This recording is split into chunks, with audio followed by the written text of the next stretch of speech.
안녕하세요. 9월 8일 수요일 한절 앉기 서정훈 목사입니다. 오늘은 사사기 16장 1절부터 14절까지의 말씀으로 묵상을 해봅니다. 삼손은 턱뼈의 언덕이라고 이름이 붙은 라맛 레히에서 나귀의 턱뼈로 블레셋 사람 1000명을 죽이는 대승을 거둡니다. 이로써 삼손이 공식적으로 이스라엘의 사사로 서게 되는데요. 그것을 어제 15장의 마지막 절인 20절에서는 이렇게 표현하고 있습니다. 블레셋 사람의 때에 삼손이 이스라엘의 사사로 20년 동안 지냈더라. 보통 사사가 몇 년 동안 다스렸다라는 기록은 그가 죽을 때쯤 아니면 그의 사역을 마무리하면서 등장하기 마련인데 삼손의 경우는 그렇지 않죠. 이제 한창 공식적으로 사사로 세워지고 사역을 시작하려는 이 순간에 이런 내용이 등장하고 있습니다.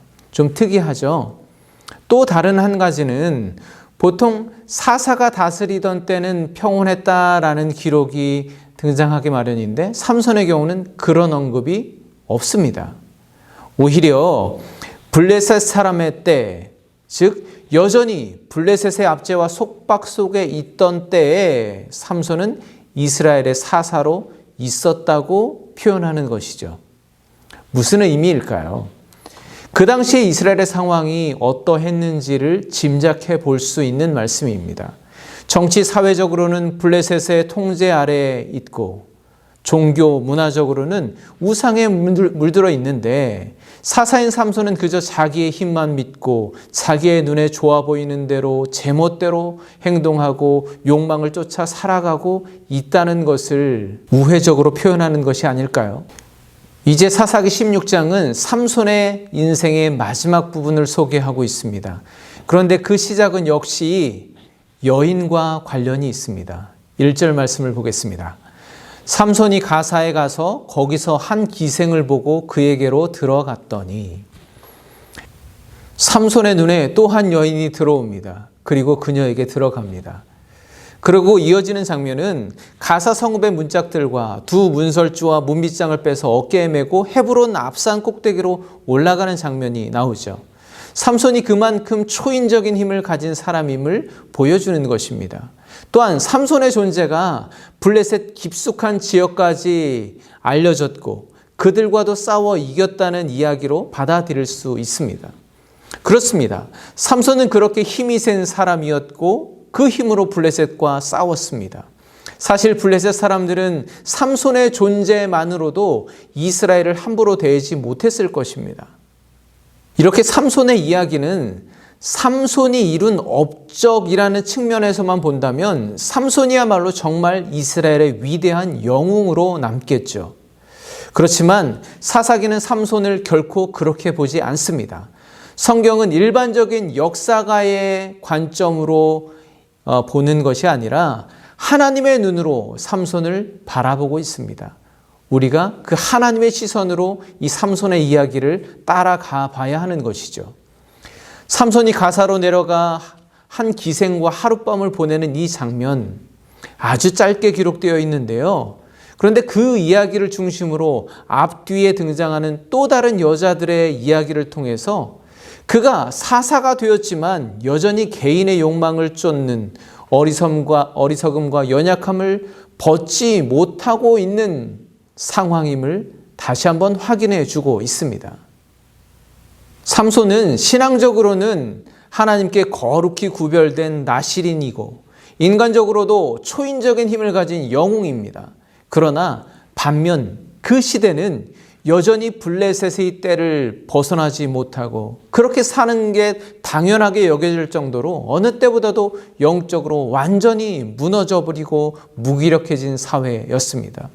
그렇게 사사 삼손 개인의 모습과 이스라엘 공동체의 모습은 서로 어울리지 않는 아주 대조적인 모습으로 비추어지고 있습니다. 우리가 그런 모습을 통해서 무엇을 바라봐야 할까요? 그리고 이제 아주 유명한 이야기가 소개되죠. 4절을 보겠습니다. 이후에 삼손이 소렉 골짜기에 들릴라라 이름하는 여인을 사랑하매. 삼손이 또 다른 여자와 사랑에 빠졌습니다. 이름도 이상한 여자 들릴라입니다. 이전에 딥나 여인과 결혼에 실패하고 큰 희생과 위기를 겪었음에도 아직 정신을 못 차린 거죠. 아마도 그때 자기 힘으로 큰 승리를 거둔 것처럼 이번에도 혹시 문제가 생기더라도 내 힘으로 충분히 해결할 수 있을 거라고 생각했던 것 같습니다. 성경에는 들릴라가 살던 곳 외에 구체적인 소개는 되어 있지 않습니다. 다만 확실한 것이 하나 있습니다. 돈을 엄청 밝혔다는 것이죠. 블레셋 사람들은 바로 그 점을 이용해서 삼손을 잡고자 들릴라를 사주합니다. 블레셋 사람의 방백들이 그 여인에게로 올라가서 그에게 이르되 삼손을 꾀어서 무엇으로 말미암아 그 큰 힘이 생기는지 그리고 우리가 어떻게 하면 능히 그를 결박하여 굴복하게 할 수 있을는지 알아보라.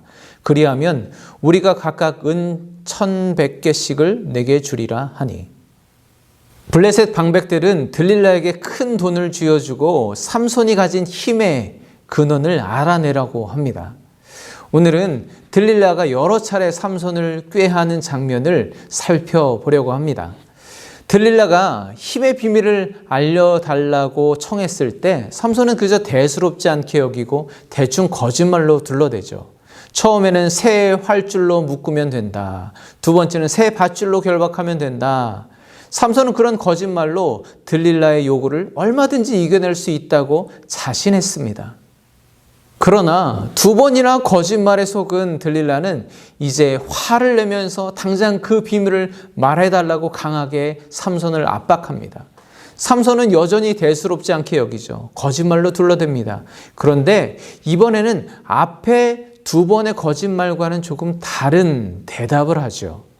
자신의 머리털 7가닥을 배틀의 날실에 섞어서 짜면 된다고 말한 겁니다.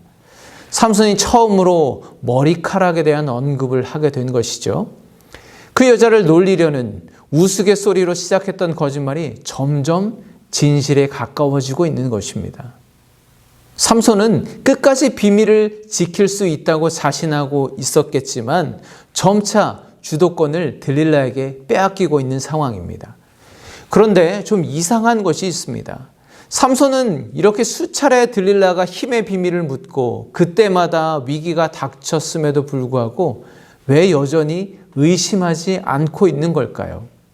아니면 혹시 그는 이미 들릴라를 의심하고 블레셋의 사주를 받는다는 것도 눈치챘지만 지금의 이 상황을 얼마든지 감당할 수 있다고 자신하고 있는 것일까요? 그 상황을 즐기고 있던 것이 아닐까요? 여러분, 이 장면을 하나님의 눈으로, 하나님의 기준으로 바라본다면 어떨까요? 들릴라가 집요하게 유혹할 때마다 삼손은 어떻게 반응했어야 했을까요? 삼손은 그의 힘의 근원이 어디에서 나오는지 집요하게 캐물을 때마다 자기 힘이 아닌 하나님을 떠올렸어야 했습니다.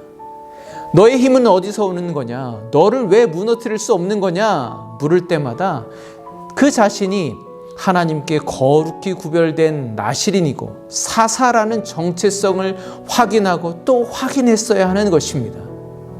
그리고 그 부정한 죄의 유혹을 끊어버리고 멀리 했어야 하는 것이죠. 오늘 우리에게도 마찬가지라고 생각합니다. 바로 그것이 우리에게 끊임없이 집요하게 접근하는 죄의 유혹을 이길 수 있는 유일한 방법입니다. 구체적으로 말씀드릴 수는 없지만 내 안에도 삼손과 같은 모습이 있더라고요. 죄악과 가까이 하며 내가 얼마든지 그것을 다룰 수 있다고, 이겨낼 수 있다고 그 관계를 유지하면서 그 상황을 즐기고 있는 제 모습을 발견하게 되었습니다. 은근히 즐기며 살아가는 것이죠. 그러나 그것은 결국 죄악이 나를 다루고 있는 것임을 깨달아야 합니다. 이전에도 말씀드렸지만 우리에게는 죄악을 다룰 방법도 없고 죄악을 이길 능력도 없습니다. 오직 하나님께 피하는 것이 유일한 길입니다. 여러분, 대수롭지 않은 죄의 유혹은 절대 없습니다. 그것을 어떻게 다루어 볼까 고민하지도 마시고 이기려고도 하지 마시고 즉시 그것으로부터 돌이켜 하나님께 피하시기를 바랍니다. 오늘도 이 말씀을 기억하시며 승리하는 하루가 되시기를 간절히 축복합니다. 감사합니다.